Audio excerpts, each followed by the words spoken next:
Vijay Deverakonda and Rashmika Mandhana 2 பேரும் மும்பை ஏர்போர்ட்ல இருந்து ஒரே கார்ல ஏறி போற மாதிரியான ஒரு வீடியோ சோஷியல் மீடியால சர்க்குலேட் ஆயிட்டு இருக்கு. ஆல்ரெடி இவங்க 2 பேரும் ரிலேஷன்ஷிப்ல இருக்காங்க அப்படின்ற மாதிரியான ரூமர் போயிட்டு இருக்கிற நிலையில இப்போ இந்த வீடியோ பார்த்து நிறைய பேர் அது உண்மைதான் போலியே அப்படின்ற மாதிரி ஸ்பெகுலேட் பண்ணிட்டு வராங்க. கீதா கோவிந்தம் படத்துல இருந்தே இவங்க 2 பேருடைய ஆன் ஸ்கிரீன் கெமிஸ்ட்ரி பிடிச்சு போய் நிறைய பேர் இவங்களுக்கு ஃபேன் ஆனாங்க. மூவி ஈவெண்ட்ஸ் அண்ட் ப்ரொமோஷன்ஸ்ல இவங்க பண்ற கியூட் ரியாக்ஷன்ஸ்லாம் வச்சு நிறைய பேருக்கு ஆன் ஸ்கிரீன் ஃபேவரட் பேராவே இவங்க மாறிட்டாங்க.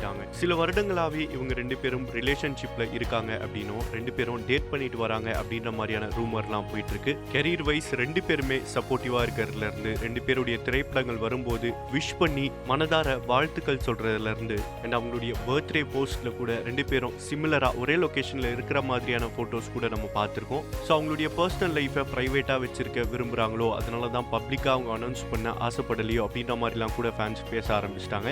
மீண்டும் இவங்களுடைய இந்த ரிலேஷன்ஷிப் ஸ்பார்க் ஏறுற விதமா இப்போ மும்பை ஏர்போர்ட்ல விஜய் தேவர்கொண்டா அண்ட் ராஷ்மிகா இவங்க 2 பேரும் ஒரே கார்ல ஏறி போற மாதிரியான வீடியோ காட்சி சோஷியல் மீடியால வைரலா ஷேர் ஆகிட்டு இருக்கு. அதுல ஃபர்ஸ்ட் விஜய் தேவர்கொண்டா ஹாய் சொல்லிட்டே காருக்குள்ள ஏறாரு. கொஞ்ச நேரம் கழிச்சு ராஷ்மிகா அதே காருக்குள்ள மாஸ்க் போட்டு தன்னுடைய முகத்தை மறைச்சு ஏறி போறாங்க. அப்ப 2 பேரும் முடிஞ்சளவு அவங்களுடைய முகத்தை கவர் பண்ண ட்ரை பண்றாங்க. பட் அவங்களால முடியல. இதனால இவங்க 2 பேரும் ரிலேஷன்ஷிப்ல இருக்கிறது கன்ஃபார்ம் தான் போலயே அப்படின்ற மாதிரி ஃபேன்ஸ் ரொம்பவே எக்ஸைட்டடா இந்த நியூஸை ஷேர் பண்ணிட்டு வராங்க.